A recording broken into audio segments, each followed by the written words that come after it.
Привет, друзья, с вами Лада, и в этом видео мы сплетем вот такой узел макраме из газетных трубочек. Да, необычное сочетание. Помните, в начале года я вам рассказывала, что мне очень хочется попробовать идею совмещения плетения из газет и макраме.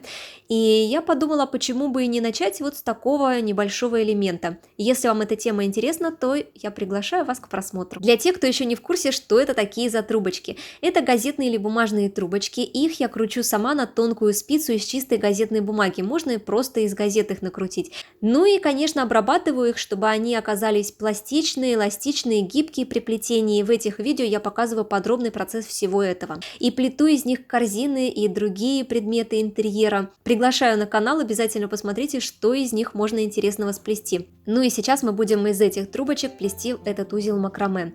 Я беру две трубочки, моя задача их нарастить между собой вместе.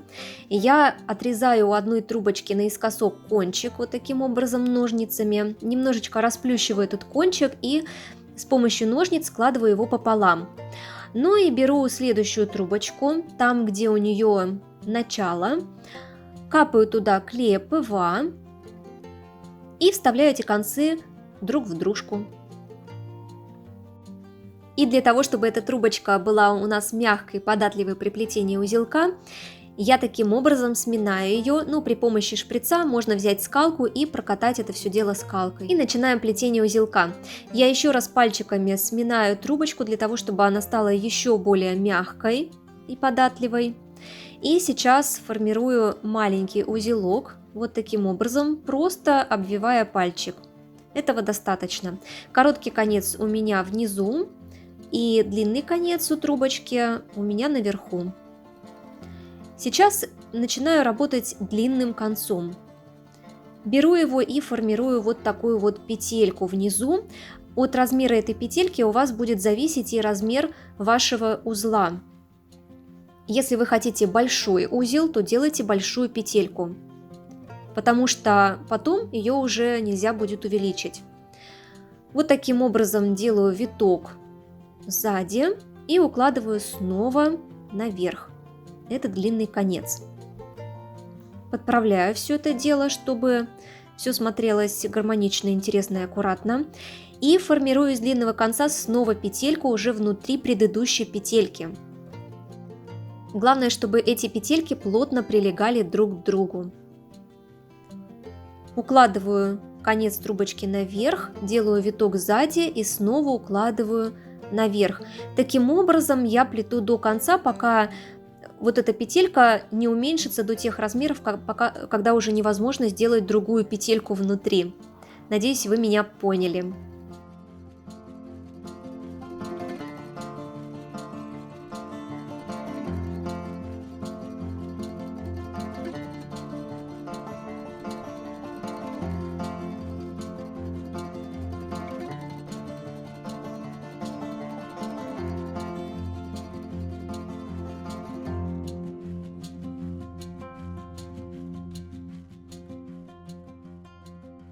Здесь я делаю последнюю петельку внутри.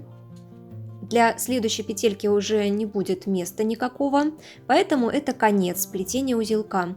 И конец вот этой трубочки я просто завожу внутрь и буду там сейчас прятать. Сейчас я покажу, как я прячу все эти торчащие концы. Но вот тот конец, которым я только что плела вот эти петельки, я спрячу под вот эти витки.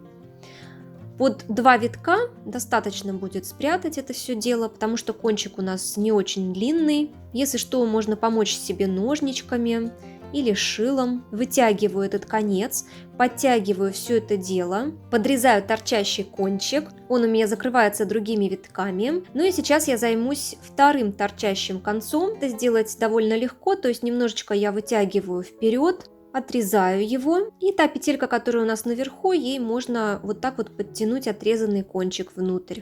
И уже на этом этапе можно посмотреть, все ли у нас ровно сделано, и подтянуть, если что, вот эту первую нашу большую петельку. Все, узелок макраме готов. Вот так это все выглядит с лицевой стороны и с изнаночной. Что можно сделать с этими узелками? Да все что угодно. Это может послужить отличным украшением как и для вашей корзины, так и для вас, например, в качестве кулона. А почему бы и нет, очень интересный вариант получается. Кстати, напишите в комментариях ваше мнение, где вы видите этот узелок, будет очень интересно почитать. Ну а пока я снимала это видео, оно у меня получилось аж с 12 раза, я наплела целую кучу узелков. Буду очень рада, если видео и идея вам понравится. Обязательно пишите комментарии, ставьте лайки и делайте репосты в соцсетях. И, конечно, подписывайтесь на канал, здесь вы точно найдете вдохновение. Желаю вам легкого плетения, увидимся очень скоро в следующих видео и трансляциях. Пока-пока!